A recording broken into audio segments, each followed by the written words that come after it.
11, Romanos capítulo 11. Estamos en este maravilloso libro que escribió Pablo. Este libro, esta carta, ha sido una de las grandes cartas que escribió Pablo, de las tantas que escribió Pablo, y ha sido llamado el libro de la Reformación, porque todos los escritores en la Edad Media, como Martín Lutero, cambió la vida de la iglesia realmente. Este libro hizo una tremenda transformación. Martín Lutero no quería él causar tantos estragos como lo hizo. Él solamente quería que la Iglesia Católica reconociera todo lo malo que estaba haciendo, vendiendo indulgencias. Imagínense, vendiendo indulgencias. ¿Qué es una indulgencia? Algo que ayudaba a la gente a descansar en el purgatorio. Pero en realidad el purgatorio no existe, no está en la Biblia. Y la iglesia vendía esto por dinero, las indulgencias. Y él clavó 95 tesis en la puerta de la iglesia en Wittenberg, en Alemania, perdón, queriendo una explicación de la iglesia sobre muchas de las doctrinas que enseñaban que eran doctrinas de hombre, que no estaban en la Biblia. Y entonces hubo una tremenda revolución, ¿verdad? Por eso. Y él lo que quiso era que la iglesia reconociera cuántos errores, cuántos defectos tenía la doctrina católica. Él quería transformarla, pero esta revolución causó más bien una explosión. Y de ahí venimos nosotros ahora. Nosotros creemos lo que dice la Biblia. Solo lo que dice la Biblia. No le agregamos y no le ponemos. Bienvenido, pastor. No le ponemos ni le quitamos, sino solamente lo estudiamos, lo escudriñamos, lo estudiamos a fondo, la develamos, la examinamos, porque ¿saben qué? La palabra de Dios nos examina a nosotros, ¿verdad? Nos enseña en qué estamos fallando, pero también reconocemos que la gracia de Dios es infinita para los que se arrepienten. Bueno, este libro maravilloso de Pablo escribió a la iglesia de Roma. Él no fundó la iglesia de Roma, alguien ya la había fundado, pero él escribió esta carta que es la obra maestra, una gran obra de la Biblia que ha transformado a millones y millones. Pablo era un enemigo de la iglesia, conocemos, ¿verdad? Era un terrorista, como le llamaríamos ahora, porque estaba persiguiendo a la iglesia. Él creía que le estaba haciendo un favor a Dios, persiguiendo y matando cristianos.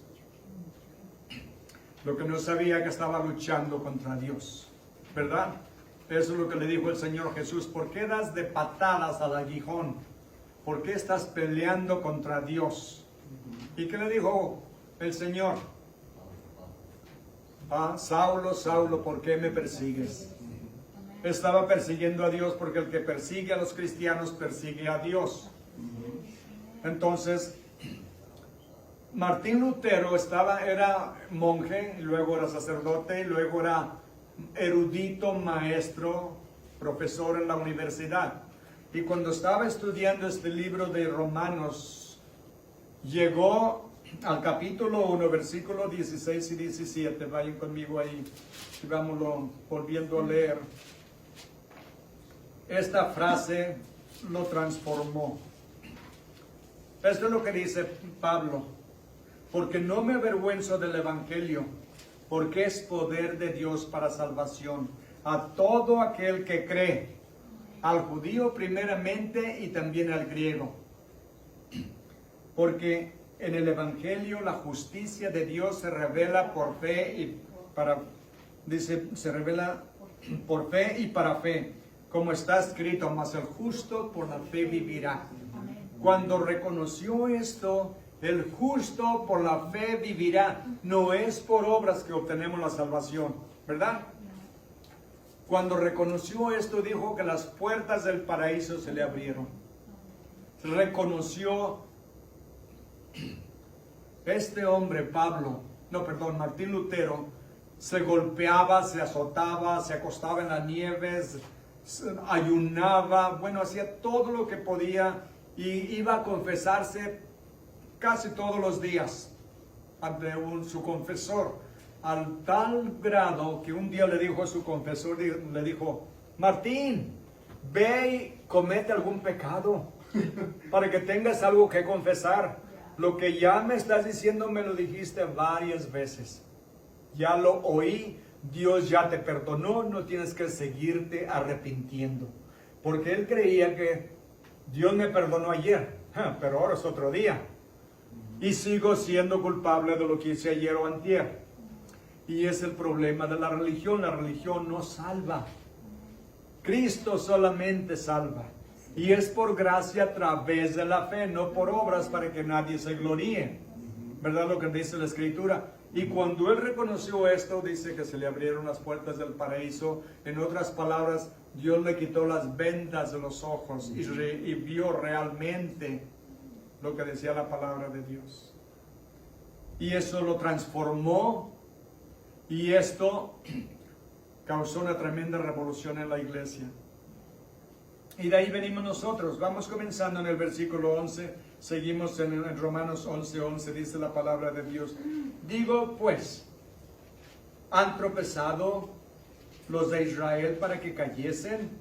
En ninguna manera. Pero por su transgresión vino la salvación a los gentiles, miren, para provocarles a celos. Y si su transgresión es la riqueza del mundo, y su defección la riqueza de los gentiles, cuánto más su plena restauración. Dice Pablo: han tropezado los de Israel para que cayesen, y dice enseguida. Es interesante cómo Pablo habla y escribe. Hace la pregunta y él mismo la contesta. ¿Por qué? Porque así actúan los judíos, los rabinos. Hacían la pregunta y luego ellos mismos la contestaban. Dando a entender que hay muchas veces que tenemos preguntas nosotros, pero no tenemos la oportunidad o no nos atrevemos a hacer la pregunta, ¿verdad? Entonces él está haciendo las dos. Es el interlocutor. Él habla y él se responde, ¿verdad? ¿Nosotros acaso no hacemos eso a veces en nuestra mente también? ¿Acaso ustedes nunca han ganado una discusión en su mente? Todas las ganamos en nuestra mente, ¿verdad? Los que están casados a veces tenemos una discusión y luego cada quien se va por su lado, ¿verdad? Y en nuestra mente estamos nosotros pensando y cavilando lo que dijimos y lo que vamos a decir cuando volvamos a aclarar las cosas. Y cuando aclaremos las cosas, ¿saben qué? Nosotros vamos a tener la razón, ¿o no? Siempre. Pero ¿qué sucede cuando nos juntamos y hablamos? Pues déjenme decirles, regularmente el hombre tiene la culpa. Si no es cierto, lo hacen sentir así, ¿verdad? Pero así somos los humanos. Bueno, por eso él hace la pregunta y la contesta él mismo, anticipando a alguien que tuviera esta pregunta. Dice: ¿han tropezado los de Israel o los judíos para que cayesen? En ninguna manera.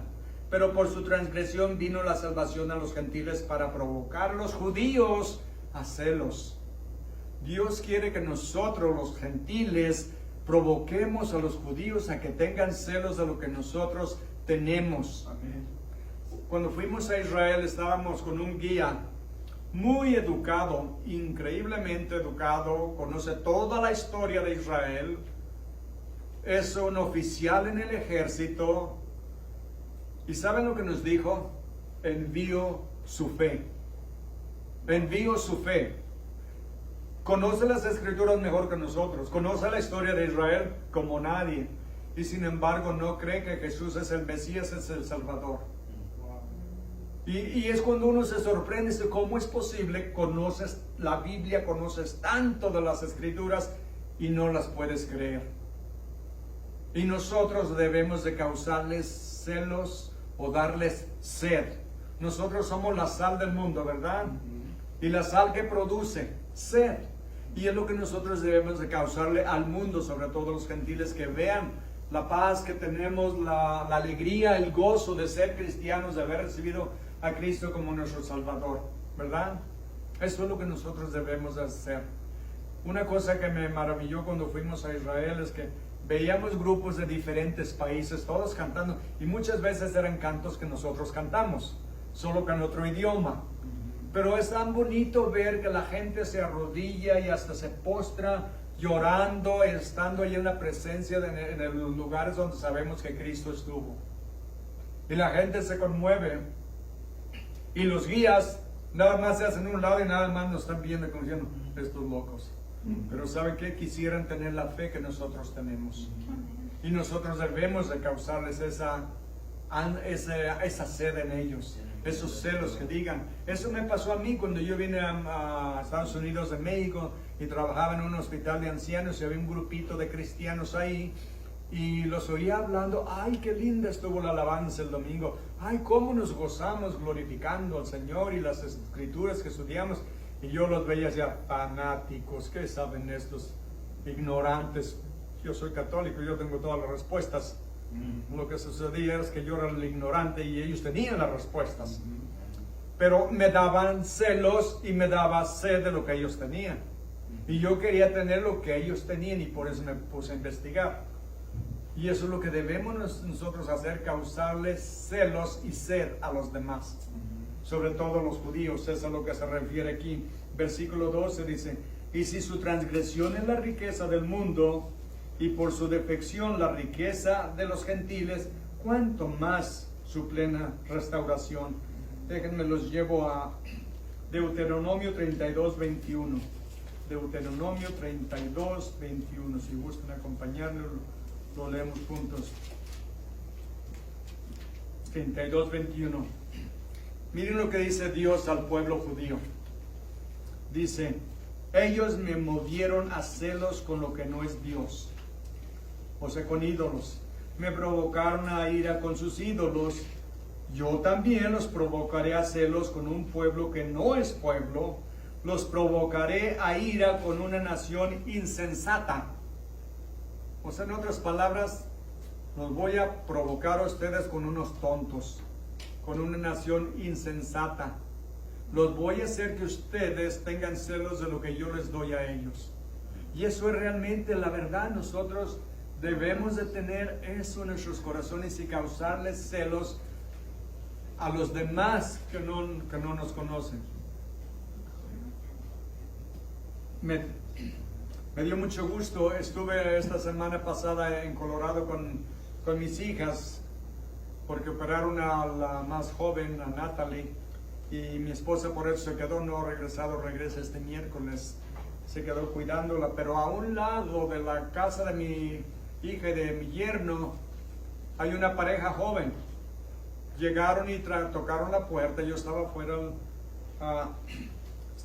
estaba estudiando, y llegaron a tocar la puerta con un plato de galletas.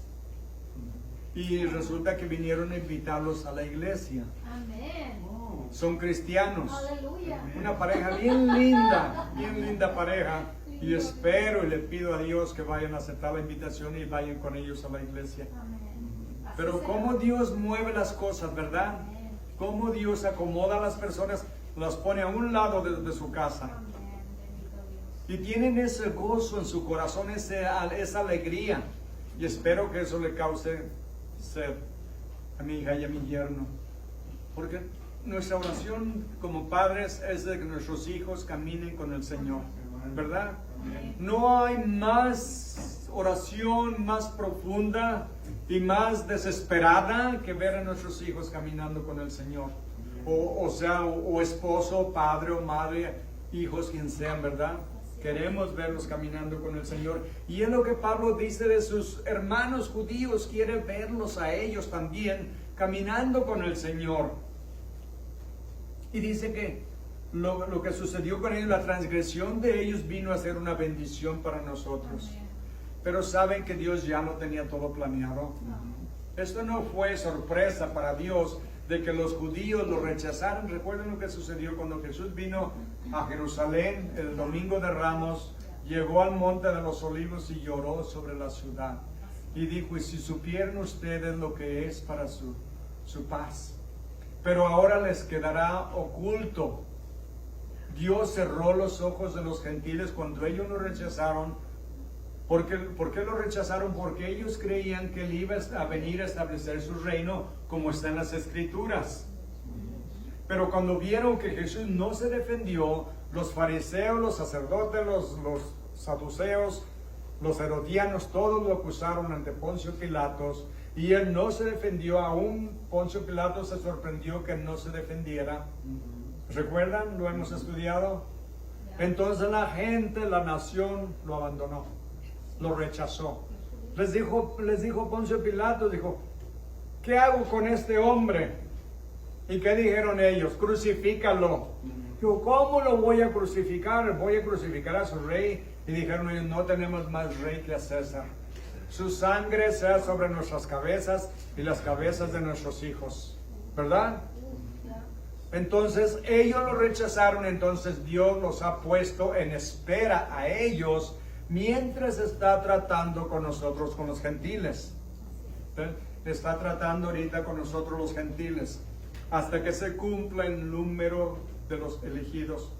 Y entonces Dios va a volver a tratar otra vez con los judíos. Vamos adelante. Versículo 13 dice, mas a vosotros hablo gentiles, por cuanto yo soy apóstol a los gentiles, honro mi ministerio. ¿No se les hace increíble que lo que Dios hace, cómo hace las cosas? Dios hace las cosas, a veces nos parecen que las hace al revés. ¿Saben por qué? Porque Pablo era un hombre muy educado y lo mandó a los gentiles. Pero Pedro, que no era educado, lo mandó a predicarle a los judíos. ¿No creen que lo hizo al revés Dios? Pero Dios sabe lo que hace. Dios sabe lo que hace. Entonces, Pablo, primeramente iba siempre, cuando predicaba, siempre iba a las sinagogas, a los judíos primero. Pero lo rechazaban, lo perseguían, lo golpearon, lo apedrearon, lo apalearon, lo naufragó, pasó hambres, pasó sed. Prácticamente lo querían matar, ¿verdad? Entonces él dijo, sacudo el polvo de mis pies y ahora voy a los gentiles, puesto que ustedes no se consideran dignos, voy a los gentiles. Pero era el pueblo, el plan de Dios, que los gentiles iban a oír el evangelio. Dios le dijo eso a Abraham, que en él serían benditas todas las naciones. Y es porque nosotros ahora somos bendecidos, porque de los judíos vino nuestro Salvador. Les he dicho antes, la Biblia es judía 100%. Los apóstoles eran judíos, los profetas eran judíos, nuestra salvación era de los judíos. ¿Sabían ustedes que Jesús no era cristiano? Jesús no era cristiano. ¿Cuántos sabían eso? Jesús no era cristiano. Jesús era Cristo. Y en él se fundó la iglesia. Eso le dijo a Pedro cuando le dijo, tú eres Pedro y sobre esta piedra fundaré mi iglesia. No en Pedro, sino en la confesión de Pedro, que dijo, tú eres el Cristo, el Hijo de Dios. Y en esa confesión, ese reconocimiento de Pedro, que Jesús era la piedra principal, porque Pedro quiere decir Petros, es una piedrita, es como una rajuela que avienta uno en el lago, ¿verdad? Es una piedrita. Pero la declaración de Pedro es de una roca gigante, es un, ¿cómo le llamaremos? Una peña, gracias hermano, es una peña grande. Ahí está fundada la iglesia, en Cristo, en lo que él reconoció, en lo que Pedro reconoció. Versículo 14 dice, pero si en alguna manera pueda provocar hacerlos a los de mi sangre y hacer salvos a algunos de ellos. Él sabe que no todos van a creer. Su deseo, el deseo de Pablo es que los judíos vengan a la salvación, pero él reconoce que no todos van a venir. Pero Dios siempre tiene un remanente. ¿Saben que lamentablemente en cada familia hay un remanente? Y no todos van a ser salvos. Es la verdad.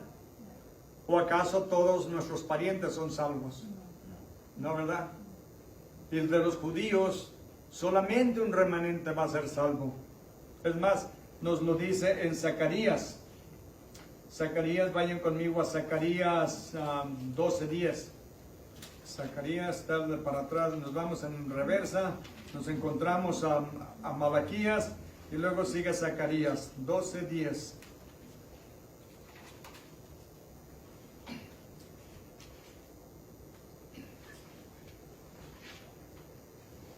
¿Ya están ahí? Amén. Dice, y derramaré sobre la casa de David y sobre los moradores de Jerusalén espíritu de gracia y de oración. Y mirarán a mí, a quien traspasaron, y llorarán como se llora por un hijo unigénito, afligiéndose por él como quien se aflige por el primogénito.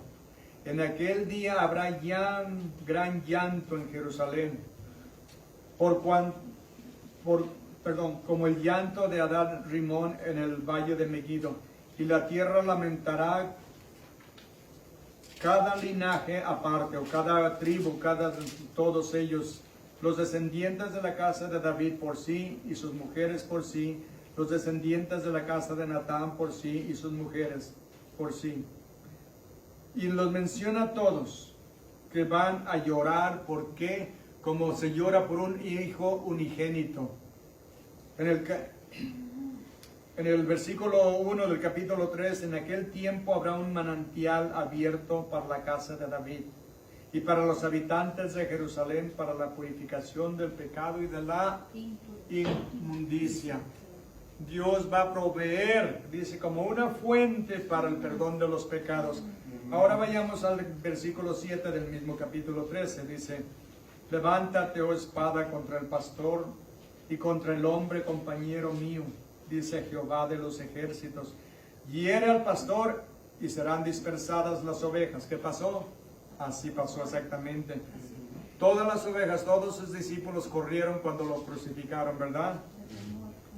Versículo 8. Y acontecerá en toda la tierra, dice Jehová, que las 2/3 partes serán cortadas en ella y se perderán, mas la tercera quedará en ella.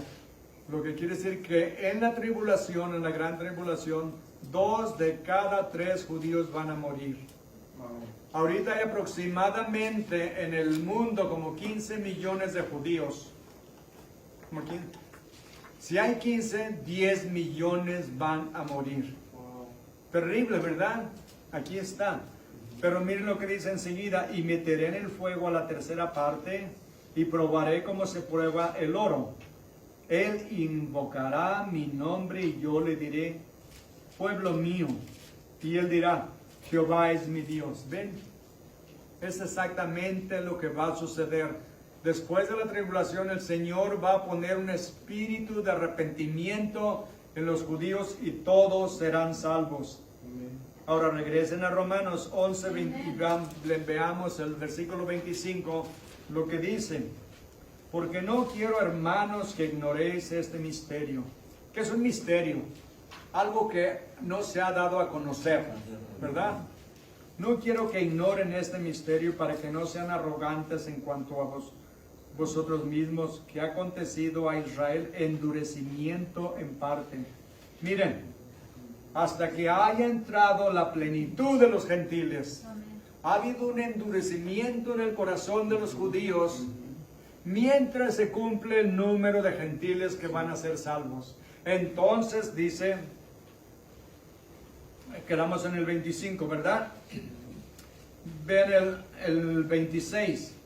Y luego todo Israel será salvo. ¿Ven? 2/3 partes van a morir.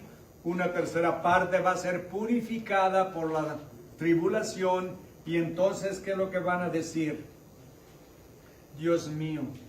Y Él va a decir, pueblo mío. Amén. Dios los va a aceptar. Dios les va a dar un espíritu de arrepentimiento y de contrición para que se arrepientan y Dios los salve. Ojalá y fueran mucho más los que se salvaran, pero dice Pablo, ojalá pudiera hacer que algunos se arrepientan, como dice al final del versículo 14. Dice, y hacer salvos algunos de ellos, porque si su exclusión es la reconciliación del mundo, ¿qué será su admisión sino vida de entre los muertos? ¿Verdad? ¿Cuál va a ser su Va a ser una gran celebración cuando todos vean a Jesús, cuando Jesús venga en las nubes. Todos van a llorar como se llora por un hijo unigénito. Si alguien ha perdido un hijo, saben el dolor terrible que causa eso, ¿verdad? Y es como los judíos van a finalmente reconocer por qué no lo aceptamos cuando vino.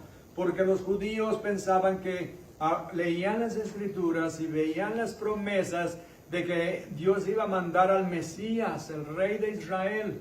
Lo que no comprendieron es que el Mesías iba a venir 2 veces.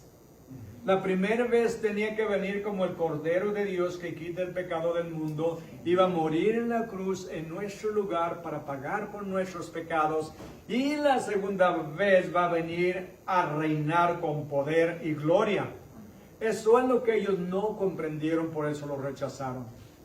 Entonces, como lo rechazaron, Dios los puso en espera mientras trata con los gentiles. Y un día todos vamos a ser una iglesia, un cuerpo, un pueblo. Es lo que dice enseguida, vamos llegando ahí. Versículo 16. Si las primicias son santas, o sea, los primeros, que también lo es la masa restante. Y si la raíz es santa, también lo son las ramas. Pues si algunas de las ramas fueron desgajadas, y tú, siendo olivo silvestre, has sido injertado en lugar de ellas, y has sido hecho participante de la raíz y de la rica savia del olivo. Ustedes gentiles, los judíos, las ramas fueron desgajadas, fueron arrancadas del árbol, ¿verdad? Y nosotros fuimos injertados al olivo, de un olivo silvestre a un olivo bueno. ¿Saben qué? Déjenme decirles, en la horticultura nunca sucede esto. Nunca se pone una rama de un árbol malo en un árbol bueno. Siempre se pone una rama buena en un árbol bueno. O malo para hacerlo bueno. ¿Ven? Pero no al revés. Pero Dios es exactamente lo que está haciendo. Nos está injertando a nosotros que somos un olivo silvestre o salvaje en un árbol bueno. ¿Saben? Los olivos duran cientos hasta miles de años. Grandes, gruesos, todos llenos de raíz, no de raíces, de bolitas, ¿y cómo le llaman? ¿Cómo? Como cáscaras. Sí, eso. Como cáscara, como tienen Agrietadas. todas boludas, ¿verdad? Y empiezan a dejar de dar fruto. Entonces cortan esas ramas, injertan ramas de olivos buenos que están produciendo para que sigan produciendo. Eso es lo que hace Dios con nosotros. Arranca las ramas malas que hay en nosotros, injerta ramas buenas para que demos fruto. Y dice el Señor, por su fruto los conocerán. ¿Qué tipo de fruto damos? ¿Amargo, ponzoñoso, venenoso o bueno? Por nuestras acciones se ve lo que es. Por sus obras los conocerán. ¿Por qué me dicen Señor, Señor y no hacen lo que les digo? Nos podemos llamar cristianos, pero ¿cuáles son nuestras acciones? ¿Cuál es el fruto que estamos produciendo? En eso se sabe si somos o no somos. Uno puede ver un árbol y decir, ¿qué árbol será? No sabemos. Pero si vemos fruto, decimos, es un manzano, es un mango. Sabemos porque reconocemos el fruto. Así es con nosotros, también debe de haber fruto y el mundo lo debe ver. ¿Qué tipo de fruto damos, verdad? Porque si nuestro fruto es malo, quiere decir que la raíz es mala también. De la abundancia del corazón habla la boca. Ay, caramba. De la abundancia del corazón habla la boca. ¿Qué es lo que sale de nuestra boca?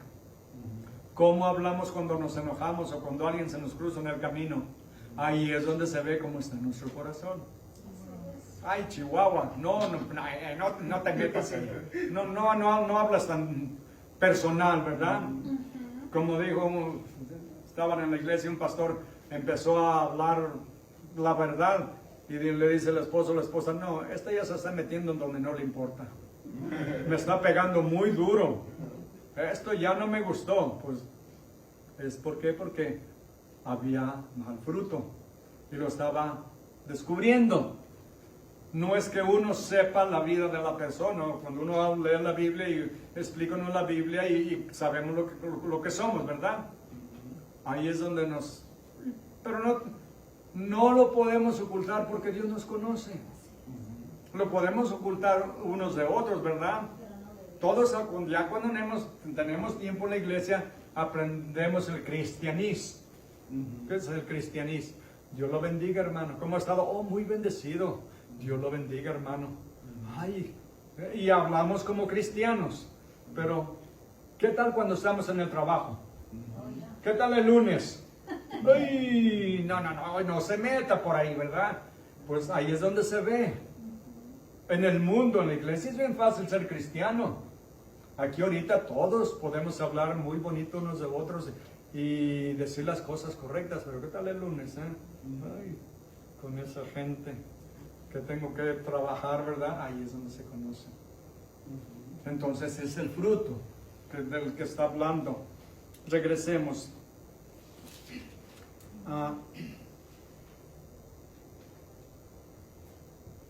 Versículo 18. No te jactes contra las ramas, y si te jactas, sabe que no sustentas tú a la raíz, sino la raíz a ti.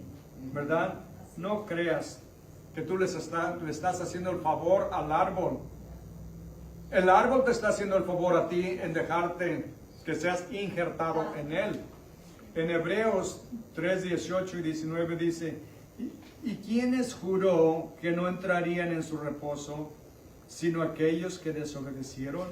Y vemos que no pudieron entrar a causa de la incredulidad. Está hablando de los judíos. No entraron a la tierra prometida por causa de la incredulidad. No creyeron la palabra de Dios. O sea, no porque eran judíos entraron a la tierra prometida. No porque se llaman cristianos van a entrar al cielo. ¿Ven?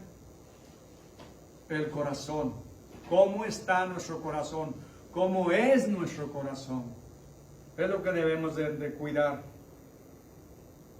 Y así es que nosotros no nos jactamos de decir, oh, Dios ya no quiere a los judíos. Saben que hay una doctrina muy errónea, muy mala, que se llama la doctrina del supersesionismo. Ay, caramba, ya lo tengo en inglés. Supersesionismo. O quiere decir teología de reemplazo. Que la iglesia ha reemplazado a Israel. Que todas las bendiciones que hay en la Biblia para Israel ahora son de la iglesia. Pero no es verdad. Israel es uno y la iglesia es otra. Un día de ambos, o ahorita mismo de ambos pueblos, Dios está levantando la iglesia.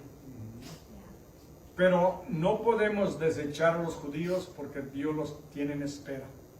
Aún ahorita hay en Israel, en 1948, les decía la semana pasada, o hace 2 semanas, había como unos 23 cristianos en todo Israel. Ahorita hay más de 300,000. Quiere decir que va creciendo la iglesia de los judíos mesiánicos en Israel. Pero no por eso podemos decir que la iglesia ha sustituido a Israel. Dios nunca falta a sus promesas. Y las promesas que Dios le dio a Israel se las va a cumplir como nos las va a cumplir a nosotros también. ¿No es maravilloso que Dios nunca mienta? Dice la Biblia, Dios no es hombre para que mienta, ni hijo de hombre para que se arrepienta. Dios lo que promete, cumple. Lo que Dios promete, cumple. Le dije yo hace poco a un muchacho, nos íbamos a reunir y llegó un poco tarde, le dije, quiero que hagas una cosa, que me prometas. Que siempre vas a cumplir lo que prometes y siempre llegues a tiempo. Nunca faltes a tu palabra porque es lo que te da valor o te lo quita. Hay otra persona que conozco que me promete y me promete que va a venir y no llega. Que va a venir y no llega. Y va a venir y no llega. Ahora ya cada que me dice ya ni caso le hago. Y a veces sí llega. Ay, caramba, me quedo sorprendido. Digo, ahora sí vino. Pero yo no puedo confiar si va a venir siempre, porque no siempre me cumple. No seamos así con Dios, porque Él no es así con nosotros. Él todo lo que nos promete nos lo cumple. No nos gusta a veces cómo lo contesta las oraciones. Le pedimos una cosa y a veces nos da otra. Decimos, no, Señor, te equivocaste. Eso no es lo que yo quería. Y dice Dios, yo sé lo que es bueno para ti. Lo que me pediste no es lo bueno para ti. No es lo bueno para ti. Así es que no se alegran de que no se hayan casado con la primera persona que se enamoraron. Porque después se dieron cuenta que al que le tocó, a la que le tocó, ay Dios, ¿cómo le fue? ¿Verdad? Yo lo digo por experiencia, pero no les voy a contar más. Solo les digo por experiencia, se los digo, gracias a Dios que no me contestaste la oración como te la pedí, me la contestaste mucho mejor. ¿Verdad? Así es Dios. Dice, si uno siendo malo sabe darle buenas cosas a sus hijos, si te pide un pan le vas a dar una piedra, si te pide un pescado le vas a dar una serpiente. Si ustedes siendo malos saben dar buenas cosas a sus hijos, ¿cuánto más su Padre Celestial? ¿Verdad? Dios tiene nuestro interés en su corazón mejor que en nosotros, porque nos conoce nuestras intimidades y nuestras debilidades. Dios es un Dios maravilloso, bueno siempre, pero también es un Padre que sabe disciplinar. Así es de que pensemos en eso también. Vamos a llegar ahí. Vamos al versículo 19. Pues las ramas, dice, pues las ramas, dirás, fueron desgajadas para que yo fuese injertado. Bien, por su incredulidad fueron desgajadas, pero tú por la fe estás en pie. No te ensoberbezcas, sino teme. Porque si Dios no perdonó a las ramas naturales, a ti tampoco te perdonará.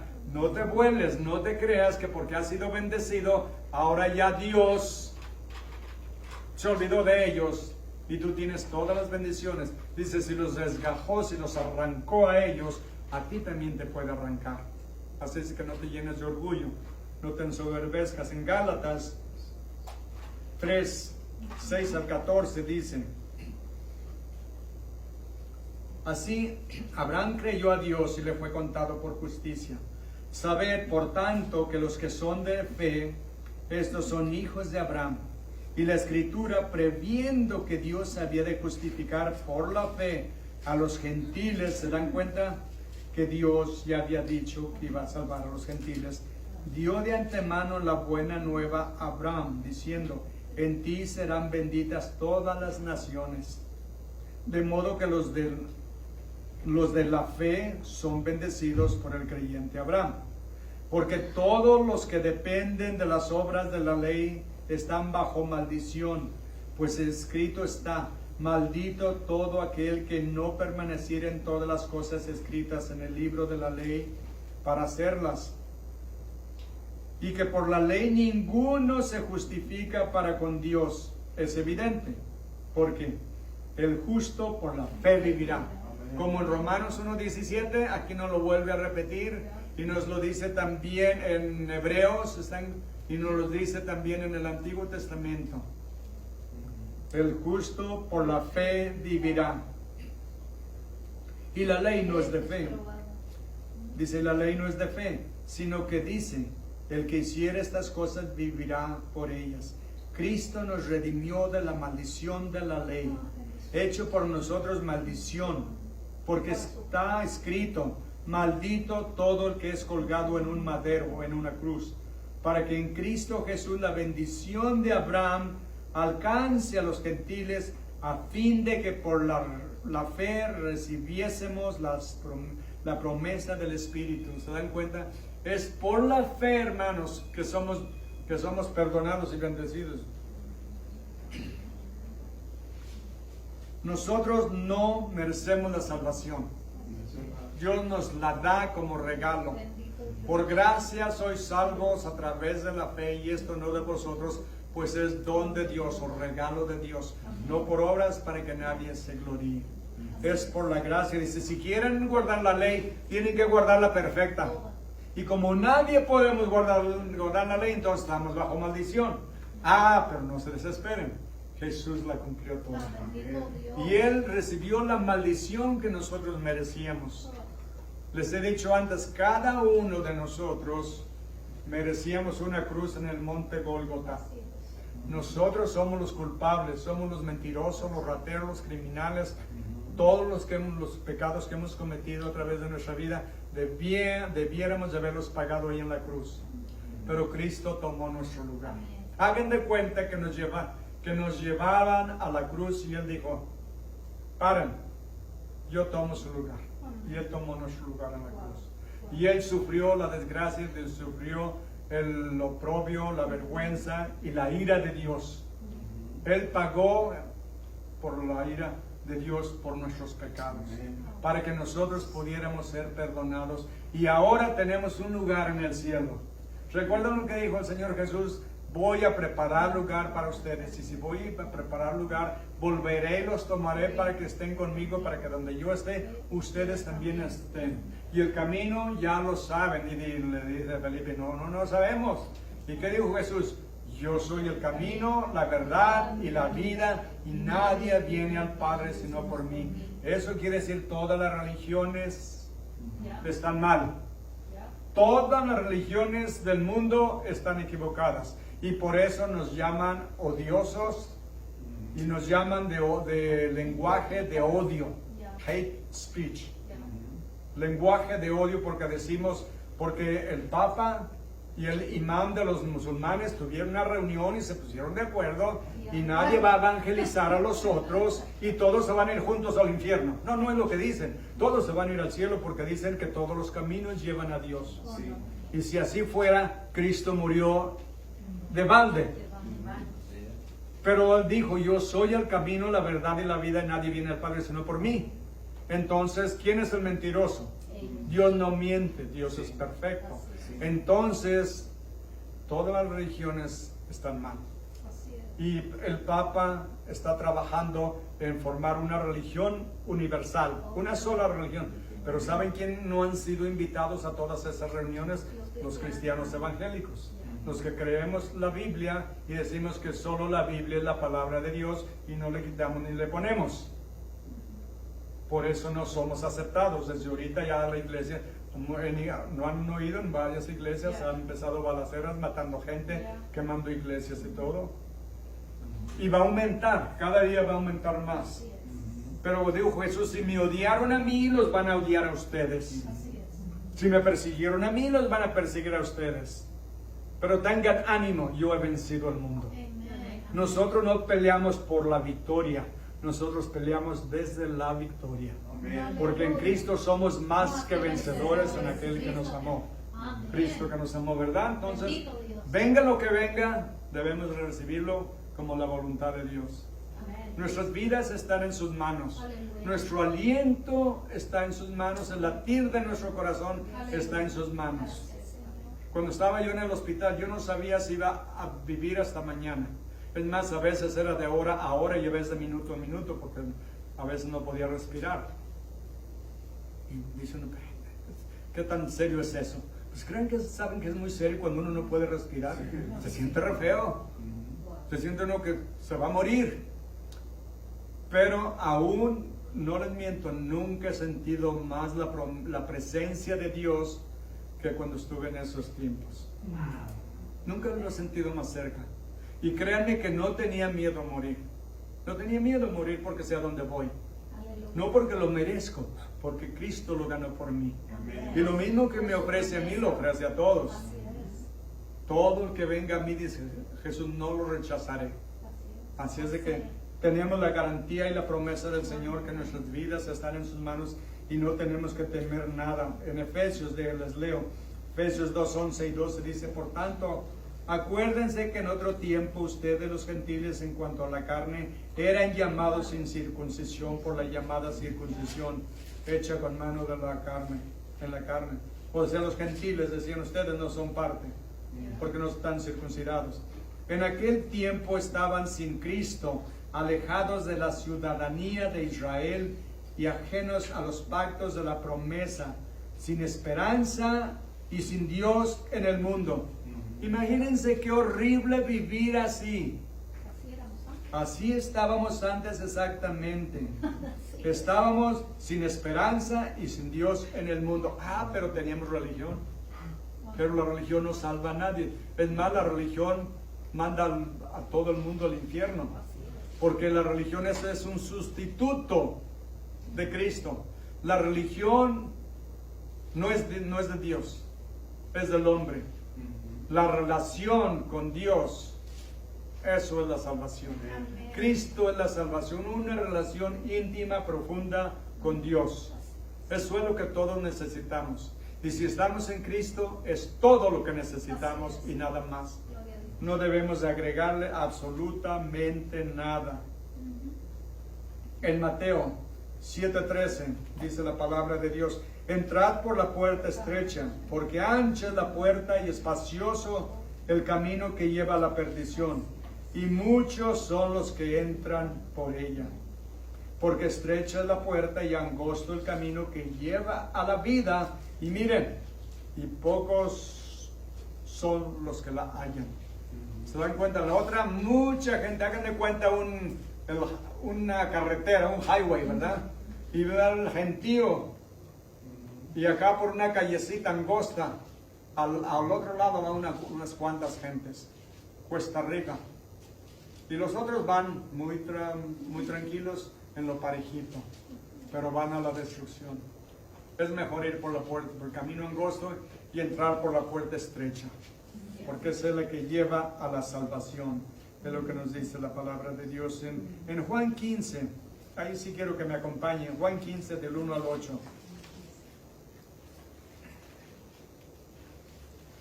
Y ya todos la conocemos, donde Jesús habla de la vid verdadera. ¿Qué dice el Señor Jesús?